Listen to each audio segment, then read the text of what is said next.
அஸ்ஸலாமு அலைக்கும் வரஹ்மத்துல்லாஹி வபரகாத்துஹு. அன்பிற்குரிய சகோதர சகோதரிகளே, நீங்களும் ஆலிம்களாகலாம் என்ற இந்த பாடத்தில் திங்கள் செவ்வாய் ஆகிய 2 நாட்கள் உலூமுல் ஹதீஸ் கலை என்ற பாடத்தை நம்ம பார்த்து வருகிறோம். இந்த ஹதீஸ் கலைக்குள்ளே நுழைவதற்கு முன்னாடி ஹதீஸு அவசியம்தான், ஹதீஸுகளும் மார்க்க ஆதாரம்தான் என்பதை விளக்கும் ஒரு அவசியம் நமக்கு ஏற்பட்டிருக்கிறது. எதனால் ஏற்பட்டது என்று சொன்னால், சில பேர் சில குர்ஆன் வசனங்களை தப்பாக எடுத்து காட்டி ஹதீஸு தேவையில்லை, குர்ஆன் மட்டும் போதும் என்று சொல்கிற காரணத்தினால் ஹதீஸ் அவசியம்தான் என்பதை நம்ம நிறுவிவிட்டு தான் ஹதீஸ் கலைக்கு போகணும்.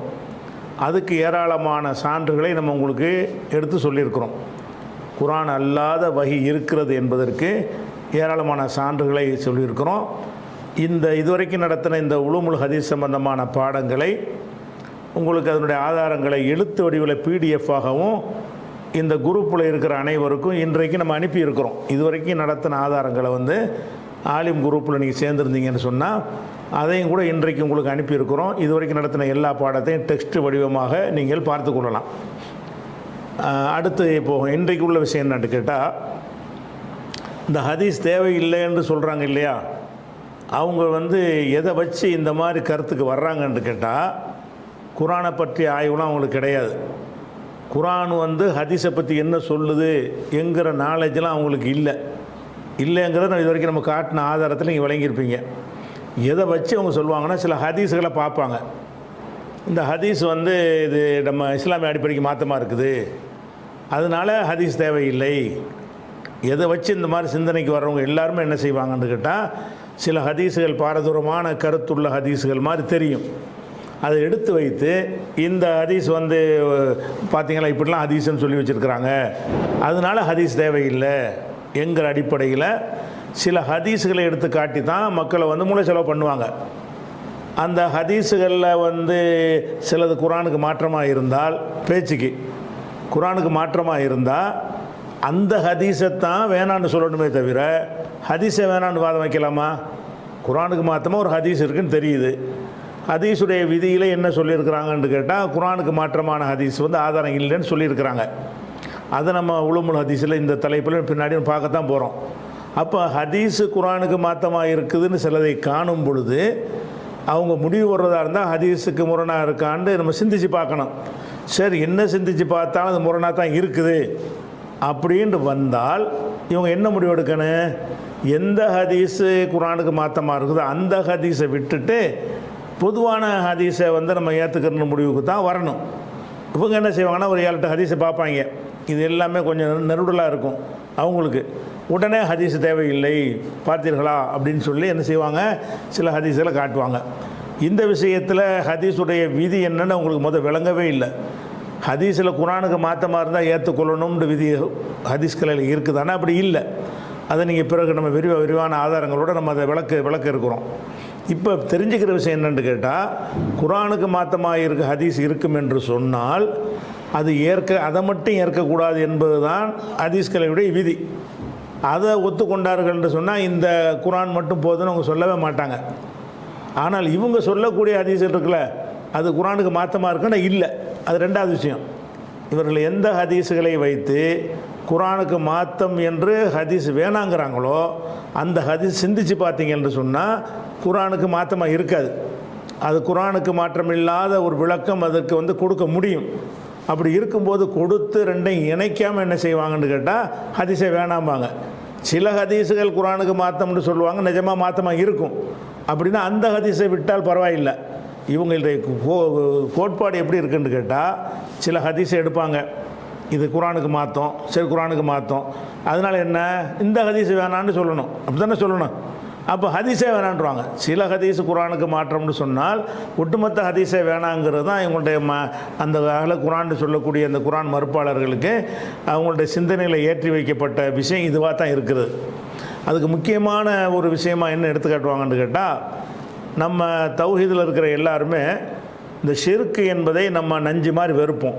யாரெல்லாம் ஏகத்துவ கொள்கை ஏற்றுக்கிட்டு இருக்கிறோமோ அவங்க ஷிர்க்கை ஆதரிக்கவே முடியாது. ஷிர்கான எல்லா விஷயத்தையோடு தூரமாக இருக்கணும் என்று நம்ம நம்புகிறோம். இந்த நம்பிக்கையில் உள்ள மக்கள்கிட்ட வந்து என்ன செய்வாங்கன்னு கேட்டால், நம்ம தொழுகையில் அத்தஹியாத் அவங்கள்ட்ட வாதங்கள் ஒன்று ஒன்றா பார்க்குறோம். இப்போ அத்தஹியாத் ஓதுறோம்ல, இந்த அத்தஹியாத்தில் வந்து அப்பட்டமான ஷிர்க் இருக்குது, அதனால ஹதீஸ் வேணாம் அப்படின்னு சொல்லுவாங்க. அத்தஹியாத்தில் எங்கே ஷிர்க் இருக்குது என்று கேட்டால் நிறைய ஹதீஸ் இருக்குது. ஒரு உதாரணத்துக்காக தான் ஒரு ஹதீஸ் 831வது ஹதீஸு புகாரியில். அதில் என்ன வருதுன்னு கேட்டால், இது எல்லா ஹதீஸ்லையும் இருக்கிறது. ஹதீஸே தெரியாட்டா கூட நீங்கள் மனப்பாடம் பண்ண அத்தஹியாத்தில் இது இருக்கிறது. நீங்கள் தொழுகையில் அத்தஹியாத் ஓதுவீங்கல்ல, அதில் எல்லாம் இன்றைக்கு வரைக்கும் மோதிக்கிட்டு இருக்கிறீங்கல்ல, அதில் அந்த வாசகத்தை எடுத்துக்கிறவங்க என்ன செய்வாங்க, இந்த அத்தஹியாத்தில் இல்லாஹி வஸலவாத் ஒத்தைபாத் வரைக்கும் விட்டுட்டு அடுத்து என்ன வரும்னு கேட்டால், அஸ்ஸலாமு அலைக்க ஐயுஹன் நபியு, நபியே உங்கள் மீது சலாம் உண்டாகட்டுமாக. அஸ்ஸலாமு அலைக்க ஐயுஹன் நபியு, உங்கள் மீது சலாம் உண்டாகட்டுமாக. ஓ ரஹமத்துல்லாஹி, அல்லாஹ்வுடைய ரஹமத்தும் உண்டாகட்டுமாக. ஓ பரக்காத்துஹு, அல்லாஹ்வுடைய பரக்கத்தும் உண்டாகட்டுமாக என்று ஒரு வாசகத்தை அந்த அத்தஹியாத்தில் இருக்குது. இதை வந்து நம்ம எல்லாருமே ஓதிக்கிட்டு இருக்கிறோம். 72 கூட்டத்தாரும் இந்த அத்தஹியாத்தை என்ன செய்கிறோம், நம்ம ஓதுகிறோம், தொழுகையில் ஓதுகிறோம், இருப்பில் உட்காந்து ஓதுகிறோம். இந்த ஹதீஸை எடுத்து என்ன செய்வாங்கன்னா மக்கள்கிட்ட வந்து சொல்லுவாங்க. எப்படி பாருங்கள், ரசூலுல்லாஹ் மூத்தா போயிட்டாங்க, ரசூலுல்லாவை பார்த்து அஸ்ஸலாமு அலைக்க, அலைக்கனா உன் மீதுங்கிறோம்ல, உன் மீதுன்னு சொல்லி கூப்பிட்டு சொல்லுவது அந்த ஷிர்க்கு தானே. அல்லாவை வணங்கக்கூடிய ஒரு தொழுகையில் ஷிர்க் வைக்க சொல்லி அந்த ஹதீஸுகள் வழிகாட்டுகிறது. நீங்கள் வணங்குறது அல்லாவை, கூப்பிட்றது ரசூலுல்லாவை. அப்போ தொழுகை என்பது அல்லாஹ்வுடைய முனாஜாத்து, அல்லாஹ்வோட உரையாடல்னு ஒரு பக்கம் சொல்கிறீர்கள், இன்னொரு பக்கம் என்ன செய்கிறீர்கள் என்று கேட்டால், அஸ்ஸலாமு அலைக்க நபியே உங்கள் மீது சலாம் உண்டாகட்டுமாக. அதுவும் ஐயுகன் நபி கூப்பிட்டு, நபியேன்னு கூப்பிட்டு அஸ்ஸலாமு அலைக்கன்னு ஒன்று உம்மீதுன்னு சொல்வதிலேயே ஒரு ஷிர்க் வருகிறது. நபியேன்னு ஒரு கூப்பிட்றீங்கல்ல, அது வேறு அர்த்தமே கிடையாது அப்படின்ட்டு காட்டுற மாதிரி தெள்ள தெளிவாக நபியே உங்கள் மீது சலாம் உண்டாகட்டுமாக அப்படின்னு வருது. ஒரு ரஹமத்துல்லாஹி ஒரு பரக்காத்து, இந்த வாசகம் அப்படியே பார்த்தீங்கன்னா இது வந்து இது இஸ்லாத்தில் ஒரு உடன்பாடான ஒரு விஷயமா? தொழுகைக்கு வெளியில் இருந்துக்கிட்டு அஸ்ஸலாமு அலைக்க ஐயுஹன் நபின்னு சொன்னாலும் கூட ஷிர்க் தான் அது. தொழுகைக்கு அவங்க வாதம், தொழுகைக்கு உள்ளே உட்காந்துட்டு செஞ்சீங்கன்னா டபுள் ஷிர்காக போயிடும். தௌஹீதை நிலைநாட்டக்கூடிய அல்லாஹ்வை வணங்குற ஒரு இபாதத்துக்குள்ளே ரசூலுல்லாவை வந்து கூப்பிட்றதா இது? என்ன வகையில் நீங்கள் அதை கூப்பிட்றீங்க அப்படின்னு இதை சொல்லும் பொழுது இது வந்து இஸ்லாமிய அடிப்படைக்கு மாற்றமாக இருக்குது. தௌஹீதை சொல்லக்கூடிய எல்லா வசனங்களுக்கும் மாற்றமாக இருக்கிறது. எதுக்கெல்லாம் மாற்றமாக இருக்குது? நபியே இன்னக லா துஸ்மிஉல் மௌத்தா, இறந்தவர்களை செவியேற்க செய்ய உனக்கு முடியாதுன்னு குர்ஆனில் இருக்குதுல்ல, இதில் கூப்பிட்றீங்களே செவியேற்க செய்வார்னு கருத்து வந்துடுதா இல்லையா? ஒமா அந்த பி முஸ்மின் மன்ஃபில் குபூர், கபூரில் உள்ளவர்களை செவியேற்க செய்ய உனக்கு முடியாது என்று அல்லாஹ் சொல்லி காட்டுகிறான். அப்போ இறந்தார்கள் என்று சொன்னால் அதுக்கு பிறகு ஒன்றுமே கிடையாது, எதுவுமே தெரியாது அப்படிங்கிறதுக்கு ஏராளமான சான்றுகள் குர்ஆன் முழுவதும் என்ன செய்கிறது, நெடுக இருக்கிறது. ஒமி வராயிஹும் பர்ஸகுன் இலா யோமி யுபாசுன், இப்போ இறந்துட்டாங்கன்னு சொன்னால் திரும்ப எழுப்புற வரைக்கும் அவங்களுக்கு ஒரு திரை போடப்படுகிறது. இங்கே உள்ளது அங்கே போகாது, அங்கே உள்ளது இங்கே வராது என்று திரை போடப்படுகிறது. இப்படியெல்லாம் வந்து சொல்லப்பட்டிருக்கிறது. ஒமா எஸ்தபில் அஹ்யா உலல் அம்பாத், உயிரோடு உள்ளவர்களும் இறந்தவர்களும் சமமாக மாட்டார்கள் என்று குர்ஆன் சொல்கிறது. அப்போ இப்படிலாம் இந்த மாதிரி வசனங்களாக எடுப்பாங்க. இது மாதிரி இன்னக மையத்துன் இன்னகும் மையத்துன், நபியே நீங்களும் மரணிக்கக்கூடியவர் அவர்களும் மரணிக்கக்கூடியவர்கள் என்று குர்ஆனில் இருக்கிறது.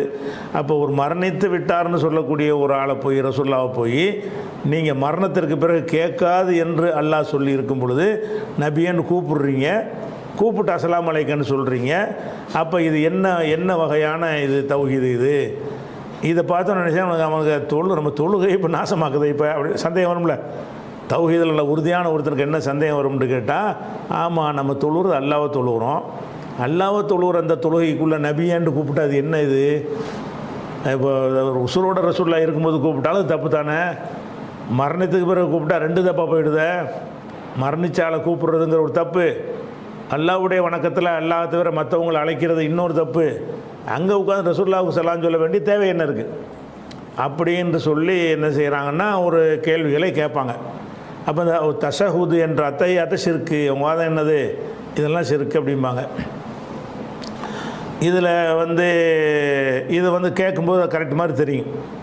ஆனால் இந்த மாதிரி கேட்குறவங்கள புரிய வைக்கிறதுக்காக வேண்டி நம்ம என்ன செய்யணும்னு கேட்டால் புரிய வைக்கணும், அதுக்கப்புறம் விளக்கம் சொல்லணும். இப்போ ஒரு இதே மாதிரி குர்ஆனில் ஒரு வசனம் இருக்குது. இவர்கள் சொல்கிற வாதப்படி ரசூலுல்லாஹ்வை கூப்பிடுறது ஷிர்க்கு அப்படின்னு சொல்கிறீங்கல்ல, சரிதான், ஷிர்க்கு தான். ஆனால் இதே மாதிரி குர்ஆனில் ஒன்று இருக்குது, அது இப்போ ஷிர்க்குன்னு குர்ஆனை வேணான்னு சொல்லுவீங்களா என்று நம்ம 43, 45வது வசனத்தை எடுத்து பதில் நம்ம ரெண்டாவது சொல்லுவோம். முதல்ல ஒரு எதிர்கேள்வி வைப்பது என்னன்னு கேட்டால், அவங்களுடைய சிந்தனையை என்ன செய்யணும், திருப்புவதற்காகத்தான், அவங்க சிந்தனையை கூர்மைப்படுத்துவதற்காக வேண்டி ஒரு எதிர்கேள்வியை கேட்டுவிட்டு அந்த பதில் சொன்னால் ஆழமாக பதியும். இந்த 43, 45 வசனத்தில் அல்லாஹ் என்ன சொல்கிறான்னு கேட்டால், வஸ் அல் நபியே நீங்கள் கேளுங்கள். வஸ் அல்னா சஅல உலர்ந்து உள்ளது, வஸ் அல் நீங்கள் கேளுங்க. மண் அர்சல்னா மின் கபலிக்க, உமக்கு முன்னால் நாம் அனுப்பினோமே, மின் ருசுலினா நம்முடைய தூதர்மார்களிலிருந்து நம்ம முன்னால் அனுப்பியிருக்கிறோமே, அந்த முன்னால் அனுப்பின தூதர்கள்ட்ட நீங்கள் கேளுங்க. என்ன கேளுங்க?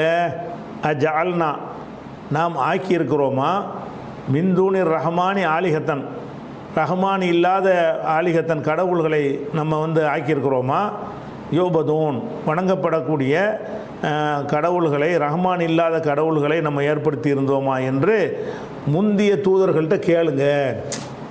உமக்கு முன்னால் எந்த தூதரை நம்ம அனுப்பினோமோ அந்த தூதர்கிட்ட கேளு அப்படின்னு நல்லா கட்டளையிடறான்.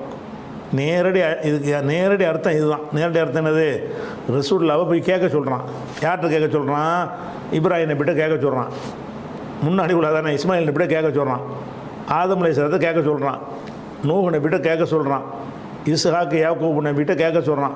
முன்னாடி உள்ள நபினா எல்லாத்தையும், முந்தி உள்ள நபிமார்கள்ட்ட போய் நபியை நீ கேளு. என்ன கேளு? அல்லாஹ்வை தவிர வேறு கடவுளை நம்ம ஏற்படுத்தி இருந்தோமா என்று அவங்கள்ட்ட கேட்டுப்பார் அப்படின்ட்டு இதுக்கு அர்த்தம். இப்போ இதை இவங்க அத்தஹியாத்தில் கேட்ட மாதிரி விளங்கி கொள்வதாக இருந்தால் அதே கேள்வி இந்த குர்ஆனில் இப்போ வரும். எப்படி வரும்?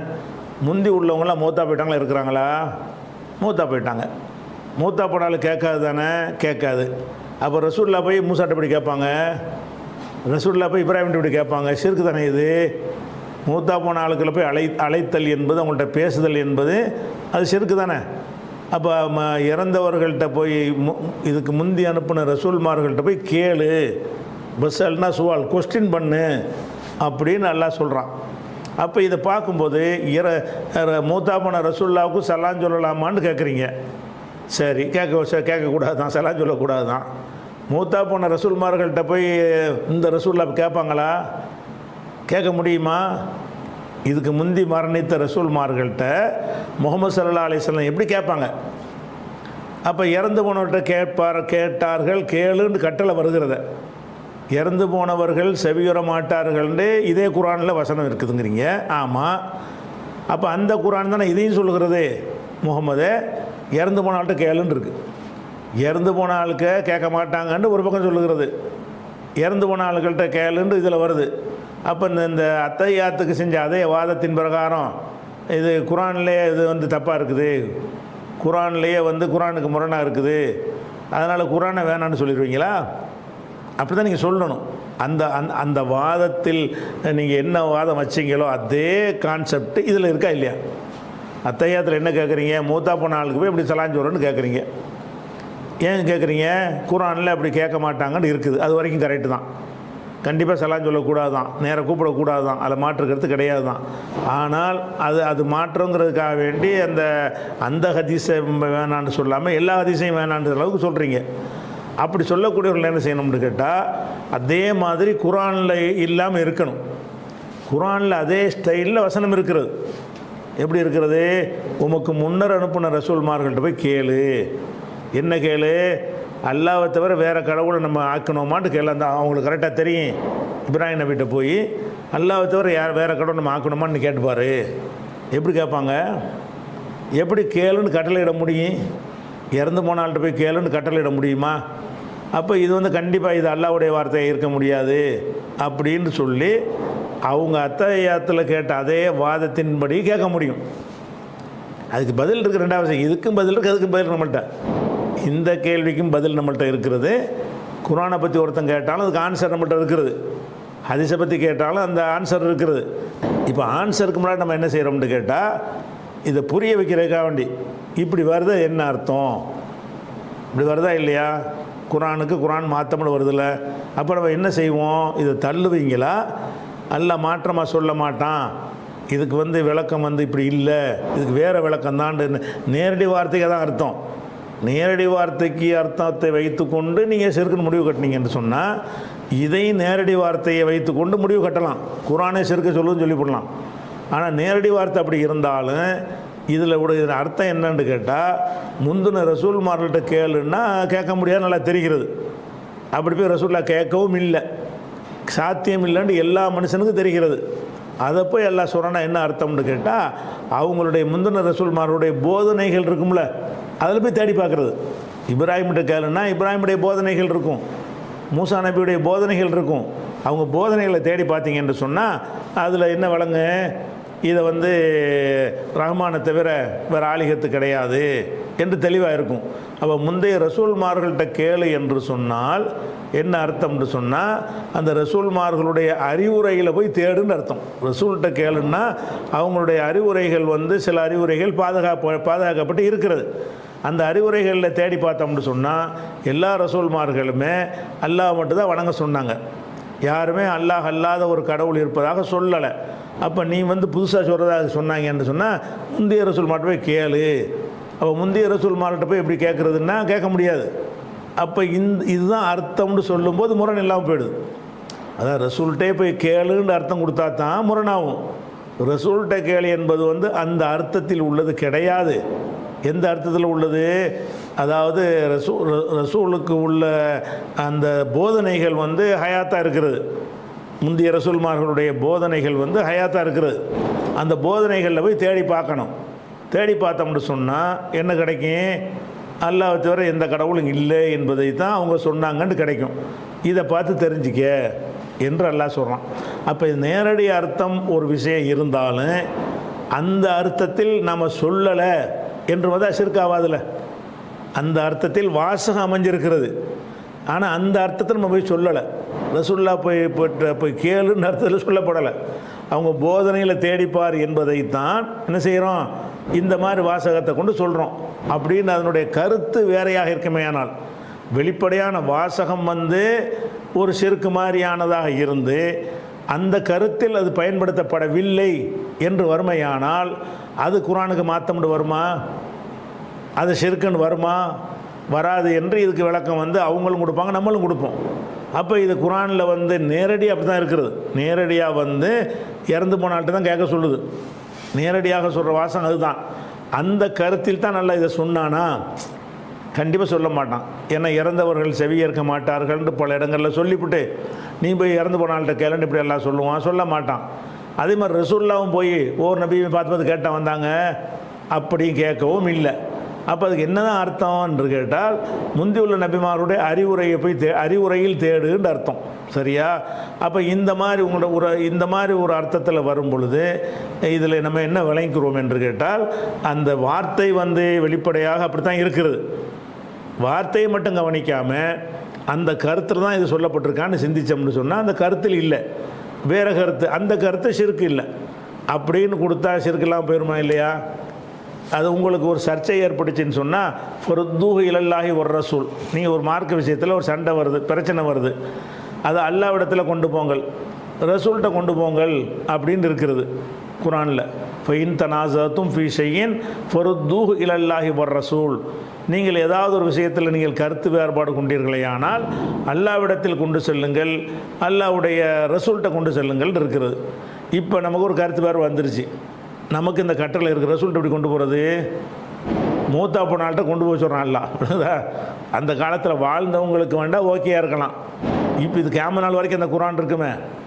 அப்போ அந்த குர்ஆனில் உள்ள பிரகாரம் நான் ஒரு கருத்து, நீங்கள் ஒரு கருத்து சொல்கிறீங்க. அப்போ கருத்து வேறோடு வந்துருச்சு, எங்கே போய் தீர்க்கணும், அல்லாஹ்ட்ட கொண்டு போய் சொல்கிறான். அல்லாஹ்ட்ட கொண்டு போக நமக்கு முடியாது, ரசூல்கிட்ட கொண்டு போன்னு சொல்கிறான். ரசூல்கிட்ட போய் தேடி பார்த்து மதீனாவுக்கு போய் கபூரில் போய் கேட்குற அர்த்தமா அதுக்கு? அந்த சொல்லுக்கு தான் அர்த்தம். ரசூல்கிட்ட கொண்டு போங்கண்டா ரசூல்கிட்ட தான் கொண்டு போகணும். ஆனால் நம்ம என்ன செய்கிறோம், அது சொல்லுக்கு அந்த அப்படி இருந்தாலும் அந்த கருத்திலே சொல்லப்பட்டிருக்கு. ரசூல்கிட்ட கொண்டு போங்கன்னா ரசூல்கிட்ட போதனையோட வரிசைப்பாங்கன்னு அர்த்தம். ரசூல்கிட்ட கொண்டு போக இயலாது. அப்போ அந்த மாதிரி குரானில் இருக்கத்தானே செய்யுது. இப்படியான விஷயங்கள் நிறைய குரானில் இந்த மாதிரியான விஷயங்களையும் இவர்கள் வாதப்படி மறுக்க வேண்டி வரும். அத்தகையாத்தை மறுத்தாங்கன்னா மறுக்க வேண்டி வரும். இப்போ இது ஷிர்க் இல்லாமல் விளக்கம் கொடுக்க முடியுதில்ல. ஆனால் சொல்ல பொறுத்த வரைக்கும் ஷிர்க் மாதிரி தானே இருக்குது. விளக்கம் கொடுத்து தான் நம்ம என்ன செய்கிறோம், ஷிர்க் இல்லைன்னு ஆக்குறோம். விளக்கம் ஏன் கொடுக்குறோம்னு கேட்டால் இந்த மாதிரி சொற்களை என்ன செய்கிறது, உலக வழக்கத்தில் பேசுகிற வழக்கம் இருக்கிறது. அதை வைத்து நம்ம என்ன செய்வோம்னு கேட்டால், இறந்து போனால்ட்டு போய் கேளுங்க, அப்போ மாட்டேன்ட்டு கேட்டு பாருன்னா அவங்களுடைய போதனையில் தேடி பாருங்கிற ஒரு சொல் வழக்கு எல்லா பக்கமும் இருக்கிறது. அதை வச்சு நம்ம என்ன செய்கிறோம்னு கேட்டால், இதை மட்டும் பார்த்து ஷிர்க் என்று முடிவுக்கு வராமல் அந்த கருத்தில் தான் இது சொல்லப்பட்டுச்சா, அப்படித்தான் இந்த வசனத்தை எல்லோரும் புரிஞ்சுக்கிட்டாங்களா, அப்படித்தான் நாம் புரிஞ்சு கொள்கிறோமா, இல்லை நம்ம எந்த மாதிரி புரிகிறோம், போதனையில் கேளுங்கன்றது தான் புரிகிறோம். அப்போ கருத்து கரெக்டாக இருந்தால் என்ன ஷிர்க் இருக்கிறதுல என்ன இருக்குது. இறந்து போனால்கிட்ட கேட்கலாம் சொல்லலையேங்க, இறந்து போனால்கிட்ட அறிவுரை தானே தேட சொல்லுகிறது. அப்படின்னா என்னவாயிடுது, அது ஷிர்க் இல்லைன்னு கரெக்டாக பொருந்து போயிடுதுல. இந்த மாதிரி இந்த சிந்தனையாக ஹதீஸுக்கு வரமாட்டேங்க. உங்களுக்கு ஹதீஸில் இப்படி ஷிர்க் மாதிரி வருதுங்கிறீங்க. அதாவது நபியே உங்கள் மீது சலாம் உண்டாகட்டும்னு கூப்பிட்டு சொல்கிறோம். கூப்பிட்டு சொல்கிறது மாதிரி தான் இருக்கிறது. சரி, கூப்பிட்டு சொல்கிற அர்த்தத்தில் தான் இது பயன்படுத்தப்பட்டுச்சா. நீங்கள் குரானுக்கு விளக்கம் கொடுத்தீங்கல்ல, நான் சொல்ல அப்படி இருந்தாலும் கருத்து அப்படி இல்லைன்னு சொல்கிறோமா இல்லையா. சொல்ல பொறுத்த வரைக்கும் எப்படி இருக்கிறது, நேராக கூப்பிட்ற மாதிரி தான் இருக்கிறது, நேராக போய் கேட்குற மாதிரி தான் இருக்கிறது. இருந்தாலும் அந்த கருத்தில் நாங்கள் சொல்லலைன்னு சொல்கிறீங்க, நீங்களும் சொல்கிறீங்க, நாங்களும் சொல்கிறோம். நீங்கள் என்ன குரானை இந்த குரான் மறுக்கிறவங்க இருக்கிறாங்கல்ல, அவங்களும் அந்த விளக்க தான் சொல்லுவாங்க, நம்மளும் அதை தான் சொல்லுகிறோம். அப்போ குரானுக்கு மட்டும் என்ன செய்கிறோம்னு கேட்டால், அப்படி முரண் மாதிரி வந்தாலும் முரண் வரக்கூடாதுங்கிறதுக்காக வேண்டி ஒரு அக்கறையோடவும் ஒரு பொறுப்போடவும் அதுக்கு இணக்கமான அர்த்தம் இருக்குமாங்கிற ஒரு பயபக்தியோடவும் பார்த்து ஒரு விளக்கம் கொடுக்க முடியுதுல்ல. குரானை நம்புகிற காரணத்தினால விளக்கம் கொடுக்குறோம்ல. அந்த மாதிரி ஹதீஸ்லையும் முரணாக இருந்தால் தள்ளணுங்கிற விஷயம் வேறு. அதுக்காண்டி முரண் இல்லாதெல்லாம் போட்டு முரண்டு சொல்லிகிட்டு இருக்க முடியுமா, சொல்ல முடியாது. அப்போ இங்கே என்ன வருதுன்னு கேட்டால், உங்கள் மீது சலாம் உண்டாகட்டுமாகன்னு சொல்கிறோம்ல. இது நம்ம மட்டும் சொல்லலை, ரசூல் ஸல்லல்லாஹு அலைஹி வஸல்லம் வாழும்போது இதை சொன்னாங்க. ரசூல்லா வாழும்போது வாழ்ந்த சஹாபாக்கள் இருந்தாங்கல்ல, அவங்கெல்லாம் சொன்னாங்க. இது அத்தஹியாத்தில் இது தான் ஓதுனாங்க. இதை தான் ரசூல்லா கற்றும் கொடுத்தாங்க. சரி, கற்றுக் கொடுத்த பிறகு அந்த சஹாபாக்கள் இப்போ நமக்கு இப்போ ரசூல்லா மூத்தா போயிட்டதுனால இதை விளங்க முடியாது. சஹாபாக்கள் காலத்துக்கு போயிடுவோம். போன பிறகு இப்போ சஹாபாக்கள் ஒவ்வொரு தொழுகையிலையும் அஸ்ஸலாமு அலைக்க அய்யுஹன் நபின்னு சொன்னாங்களா இல்லையா, சொன்னாங்க. அப்போ இது ரசூல்லா கேட்கும், அவங்கள கூப்பிட்றதுக்கு தான் சொல்கிறோம் அப்படின்னு இருந்தால், இப்போ ரசூல்லாவுக்கு பின்னாடி தொழுது அந்த சஹாபாக்கள் அஸ்ஸலாமு அலைக்க அய்யுஹன் நபின்னு சொல்லும் பொழுது ரசூல்லா என்ன செய்யணும், அலைக்கும் சலாம் சொல்லிகிட்டு இருக்கணும். ஏன்னு கேட்டால் அவங்கள கூப்பிட்டு நம்ம சலான் சொல்கிறோம். அத்தஹியாத்தில் அவங்கள கூப்பிட்டு சலான் சொல்கிறோம். வாசகத்தின் பிரகாரம் கூப்பிட்டு சலான் சொன்னோம் என்று சொன்னால், அப்போ ரசூல்லாவுக்கு பின்பற்றி தொழுகிறாங்க அந்த மக்கள். அதில் அத்தஹியாத்து ஓதுறாங்க. அப்போ சலான் சொன்னால் என்ன கடமை, நம்ம உசுரோட உள்ள ஆளுக்கு என்ன கடமை, பதில் சொல்கிற கடமை. அப்போ சஹாபாக்கெல்லாம் பின்னாடி உட்காந்து அஸ்ஸலாமு அலைக்க அய்யுஹன் நபின்னு சொல்லிட்டாங்க. உடனே ரசூல்லா தொழுதுகிட்டு இருந்த ரசூல்லா என்ன செய்யணும், ஒரு 100 பேர் பின்னாடி தொழுதாங்கன்னா 100 அலைக்கும் சலாம் சொல்லணும். அலைக்கும் சலாம்னு சொல்லிட்டு இருக்கணையே 100 பேர் அத்தையாத்து ஓதி இருக்கிறாங்க. 100 பேர் இந்த வார்த்தையை சொல்லியிருக்கிறாங்க. 100 பேருடைய அந்த சலாமுக்கு ரசூல்லா பதில் சொல்லணும். சொன்னாங்களா? சரி, அதை கூட ரசூல்லாவுக்கு விளங்குற மாதிரி சத்தம் போட்டு சொன்னாங்களா? அத்தையாத்து ஓதுனாங்கல்ல. ஒரு ஆளுக்கு கூப்பிட்டு தானே சலான் சொல்கிறோம். அல்லாட்ட சொல்கிற விஷயத்த மனசுக்குள்ளே ஓதிக்கலாம். மனிதன்கிட்ட பேசுகிற விஷயத்த மனசுக்குள்ளே சொல்ல முடியாதுல்ல. நீங்கள் நபியை கூப்பிட்டு சலான் சொல்கிறாருந்தா எப்படி சொல்லணும்? ரசூல்லா காலத்தை நீங்கள் வாழ்கிறீங்க, ரசூல்லா முன்னாடி தொழுவிச்சிக்கிட்டு இருக்கிறாங்க, நீங்கள் பின்னாடி தொழுவுறீங்க. நீங்கள் அவங்களுக்கு இப்போ சலான் சொல்கிறாருந்தா எப்படி சொல்லணும்? வாய்க்குள்ளே சொன்னால் ரசூல்லாவுக்கு விளங்குமா? அஸ்ஸலாமு அலைக்க அய்யுஹன் நபின்னு சத்தமாக சொல்லணும். அப்படி சத்தமாக சொல்லும்போது ரசூல்லா கேட்பாங்க. கேட்டு அலைக்கும் சலாம்னு சொல்லுவாங்க. அப்போ அப்படி யாராவது சத்தமாக சொல்லி ரசூல்லா கற்றுக் கொடுத்தாங்களா? அத்தஹியாத்து சத்தமாக சொல்லக்கூடிய வகையில் தான் மார்க்கத்தில் சொல்லப்பட்டிருக்காண்டா இல்லை, வாய்க்குள்ளே சொல்லி கொண்டார்கள். சரி, இந்த வாய்க்குள்ளே சொன்ன ஒன்றுக்கு ரசூல்லா பதில் சொன்னாங்களா? பதிலும் சொல்லலை. அப்போ இந்த வாசகத்தை ரசூலுல்லாவை கூப்பிடுகிறோம் என்கிற அர்த்தத்தில் நம்ம என்ன செய்யலை, அந்த சஹாபாக்கள் பயன்படுத்தலை. ரசூலுல்லா நமக்கு அலைக்கும் சலாம் சொல்லுவாங்க என்பதற்காகவும் பயன்படுத்தலை. இது ஒரு இபாதத்து முறை என்கிற வகையில், அதாவது அவர்கள் மீது சலாம் உண்டாகட்டும் என்பதற்கு பதிலாக உங்கள் மீது முன்னிலையாக சொல்லப்பட்டிருக்கு. இது ஒரு துவா தான், ஒரு துவாவாக பயன்படுத்தப்பட்டிருக்கு அப்படின்னு சொல்லி அந்த அந்த ஷிர்க்கு வருங்கிறது தானே நீங்கள் வேணாங்கிறீங்க. அப்படி வர்ற மாதிரி நடைமுறையில் நம்ம அந்த அந்த பொருள் நம்ம கொள்ளலையே, சஹாபாக்களே கொள்ளலையே. அது மாத்திரம் இல்லாமல் ரசூலுல்லாஹ் ஹயாத்தோடு வாழ்ந்தாங்கன்னு வைங்க, வாழ்ந்த காலத்தில் பல பகுதிக்கு இஸ்லாம் பரவிருச்சு. உலகத்தின் பல பகுதிகளிலையும் முஸ்லீம்கள் வாழ்ந்தாங்க, அனைவரும் தொழுதாங்க. அவங்கவுங்க அங்கங்கே வீட்டில் தொழுதுட்டு இருப்பாங்க. அந்த தொழுகையெல்லாம் அஸ்ஸலாமு அலைக்க ஐயுஹன் நபின்னு சொல்லுவாங்க.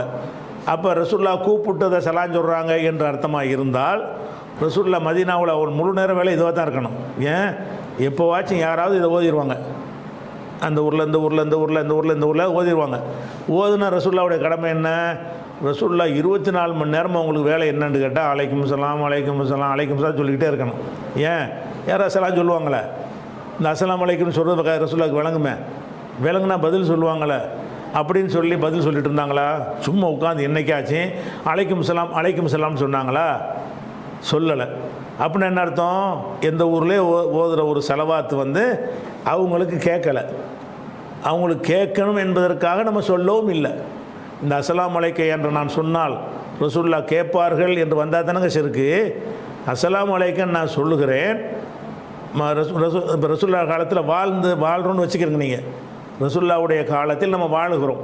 வாழும்போது ரசூலுல்லாஹ், நான் மதீனாவில் ரசூலுல்லாஹ் இருக்காங்க, நான் வந்து தாயிஃபில் இருக்கிறேன் உதாரணமாக. தாயிஃபில் இருந்துக்கிட்டு அஸ்ஸலாமு அலைக்க ஐயுஹன் நபின்னு நான் ஓதுறேன். அப்போ ஓதும்போது எனக்கு என்ன எண்ணம் இருக்கும்? ஒரு ரசூலுல்லாஹ் இப்போ பதில் சொல்லுவாங்க நமக்கு, நம்ம அஸ்ஸலாமு அலைக்க ஐயுஹன் நபின்னு கூப்பிட்டுவிட்டோம், பதில் சொல்லுவாங்கன்னு நினச்சி நான் ஓதிருப்பேனா? அப்படி ஓதலை. சரி, அப்படி ரசூலுல்லாஹ் வச்சு அலைக்கும் சலாம்னு சொன்னாங்களா? அஸ்ஸலாமு அலைக்கும் தாயிஃபில் உள்ள இந்த சகோதரரே உங்களுக்கு சலாம் உண்டாகட்டும் ரசூலுல்லாஹ் மதீனாவில் வந்துட்டு சொன்னாங்களா? சொன்ன சலாத்தை உங்களுக்கு கேட்டேன் அப்படி நம்புறோமா? நம்ம அத்தஹியாத்தில் இதை சொல்கிறோமே தவிர இதை ரசூலுல்லாஹ்வை நோக்கி தான் நம்ம பேசுகிறோம் என்று நம்ம பேசவே இல்லை. இது ரசூலுல்லாஹ் காதில் விழும் என்றும் நம்ம பேசவே இல்லை. விழுந்த ரசூலுல்லாஹ் நமக்கு பதில் சொல்வார்கள் என்று பேசவில்லை. அவங்க வாழ்ந்த காலத்திலேயே இப்படி நடக்கவில்லை. அவங்க வாழ்ந்த காலத்திலேயே அத்தஹியாத்தில் எத்தனை பேர் ஓதுனாங்களோ அத்தனை பேருக்கு ரசூலுல்லாஹ் என்ன செய்யலை? பதில் சொல்லலை. அப்படின்னா பதில் சொல்லலைன்னு சொன்னால் சொல்லக்கூடியவரும் அவங்களுக்கு கேட்பாங்கன்றக்கா சொல்லலை. சொல்லக்கூடிய அந்த அத்தஹியாத்து ஓதக்கூடியவரும் அஸ்ஸலாமு அலைக்க ஐயுஹன் நபின்னோடு அப்படி ரசூலுல்லாஹ் தான் நம்ம நோக்கி பேசுகிறோம் அப்படி பேசலை. இது வந்து ஒரு பிரார்த்தனையுடைய ஒரு முறை. உங்கள் மீதுங்கிறது வந்து அவர்கள் மீதுங்கிற ஒரு அர்த்தத்தில் உள்ளது தான். உங்கள் மீதுங்கிற வார்த்தை எப்படி எல்லாம் சொல்லித்தர்றான்? ரசூலுல்லாஹ்வுக்காக நபிக்காக நம்ம துவா செய்கிறோம். நபிக்காக துவா செய்யணும் என்கிற ஒரு விஷயத்தை அமுல்படுத்துறதுக்காக வேண்டி இந்த வாசகத்தை பயன்படுத்துகிறோமே தவிர, வாசகத்தின் அர்த்தம் நேரடி அர்த்தம் நேரடியாக கூப்பிடுவது போல இருந்தாலும் நேரடி அர்த்தத்தை மட்டும் நீங்கள் பார்க்குறீங்க. அந்த அதில் பார்க்கலையில தூதர்கள்ட்ட கேளுன்னா நேரடி அர்த்தம் என்னது?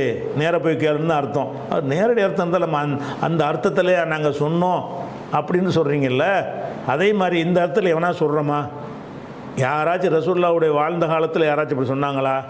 இன்றைக்கி அத்தையாத்து ஓதிக்கிட்டு இருக்கிறோமே, அத்தையாத்து ஓதுற ஒவ்வொருத்தர் நம்ம ரசூலுல்லாஹ்வுக்கு சலாம் சொல்கிறோம், நபின்னு கூப்பிட்றோம், ரசூலுல்லாஹ் வழங்குவாங்க அப்படி நினைச்சான்னா சிறுக்காத்தான் போவோம். அதை அவன் நினைக்கிறதே கிடையாது. இது ஒரு திக்ரு, இது ஒரு பிரார்த்தனை. இதை வந்து அல்லாஹ் வந்து தொழுகையில் அமைச்சு தந்திருக்கிறான் அப்படின்னு நினைத்து கொண்டு நீங்கள் பார்த்தீர்கள் என்று சொன்னால், இதில் அஸ்ஸலாமு அலைக்க ஐயுஹன் நபிங்கிற வாசகத்தை பார்த்தால் கூப்பிடுற மாதிரி இருக்கிறது. நடைமுறையில் அந்த அர்த்தத்தில் இது சொல்லப்படவில்லை. ரசூலுல்லாஹ்வை கூப்பிடுற அர்த்தத்தில் சொல்லவே இல்லை. சொல்லவில்லைங்கிறதுக்கு என்ன ஆதாரம்னு கேட்டால், ரசூலுல்லாஹ் வாழ்ந்த காலத்துக்கு போயிருங்க, தெரிஞ்சு போயிடும். அப்போ ரசூலுல்லாஹ் வாழ்ந்த காலத்தில் அவங்கள்ட்ட 24 மணி நேரமும் அலைக்கும் சலாம் சொல்லி லைஃப்லாம் போயிடும். ஏன்னா எங்கேயாவது யாராவது எந்த வினாடி எடுத்துக்கொண்டாலும் எங்கேயாவது யாராவது ஃபர்லோ சுன்னத்தோ என்னமோ தொழுதுட்டு இருப்பார். அதில் அத்தையாத்து ஓதிருப்பார். அவர் அஸ்ஸலாமு அலைக்கும் பார், உடனே ரசூல் அலைக்கும் சலாங்கன்னு, அது முடிஞ்சு இன்னொருத்தர் சொல்லுவார் அவருக்கு அலைக்கும் சலாங்கன்னு. அவங்க எந்த சாப்பிட கூட முடியாது, எப்போ பார்த்தாலும் அலைக்கும் சலாம் அலைக்கும் சலாம் அலைக்கும் சலாம் என்று தான் சொல்ல வேண்டியிருக்கும். அப்படின்னு வரும்பொழுது அப்போ இதில் என்ன பிரச்சனைது? இது வந்து ரசூலுல்லாஹ்வை கூப்பிடுவது அல்ல, வாசகம் கூப்பிடுவது போல் இருக்கிறது. கூப்பிடுறதுங்கிற எண்ணத்தில் எந்த ஒரு முஸ்லீமும் அதை ஓதவே இல்லை. ரசூல்லா காலத்தில் வந்து உள்ள சஹாபி ஓதவே இல்லை. அப்போ வேறு எதுக்காக நம்ம இதை வந்து அப்போ உங்கள் மீதுன்னு எதுக்கு சொல்லணும் அப்படின்னு கேட்டிங்கன்னா, அதுக்கு ஒரு ஹதீஸில் விளக்கம் இருக்குது. என்ன விளக்கம் இருக்குன்னு கேட்டால், பொதுவாக அல்லாஹ் என்ன செய்கிறான்னு கேட்டால் நமக்கு ஒரு கட்டளை இடுறான். என்ன கட்டளை? இன்னல்லாஹு மலாயிக்கத்து யுஸல்லூன அலன் நபி. அல்லாஹ் வந்து நபியின் மீது செலவாத அருள் புரிகிறான், வானவர்கள் அருளை தேடுகிறார்கள், நீங்களும் அருளை தேடுங்கள் என்று சொல்லிட்டு, யாயுல்லதீன ஆமனு சல்லு அலைஹி சல்லிமு, மூமின்களை நீங்கள் அவருக்கு செலவாத்து சொல்லுங்கள், சலாம் சொல்லுங்கள்னு ஒரு கட்டளை இருக்குது. இந்த கட்டளைக்கு விளக்கமாக தான் ரசூலுல்லாஹ் அத்தையாத்தை கற்றுக் கொடுக்குறாங்க. இது சலாத்து சலாம் சொல்கிறது எப்படின்னு கேட்டால், நீங்கள் அத்தையாத்தில் அதை சொல்லிடுங்க, அதுதான் அதனுடைய அர்த்தம் என்று ரசூலுல்லாஹ் விளக்கி தான் இதை கற்றுத்தர்றாங்க. அதனால என்ன செய்கிறோம்? அஸ்ஸலாத்து சலாமுன்னு சலாவத்தையும் சொல்லிடுறோம், அஸ்ஸலாமு அலைக்கன்னு சலாமும் சொல்லிடுறோம். அத்தஹியாத்தில் சொல்லக்கூடிய சலாத்து சலாமை தான் இது குறிக்கிறது என்று சொல்லி ரசூலுல்லாஹ் விளக்கம் கொடுத்துட்டாங்களா. அந்த அடிப்படையில் அந்த சலவாத்து சொல்லாமல் நம்ம சொல்கிறோம். அப்படி சொல்லும் பொழுது அஸ்ஸலாமு அலைக்கேன்னு நேராக பார்த்து சொல்கிறோமே, கேட்காதுன்னு தெரிஞ்சுக்கிட்டு இதுக்கு நேராக பார்த்து சொல்லணும் என்று கேட்டால், அதற்கு வந்து வேறு ஒரு ஹதீஸில் தெளிவான விளக்கம் கிடைக்கிறது. அதை வந்து இன்ஷா அல்லாஹ் நம்ம நாளைக்கு பார்க்கலாம்.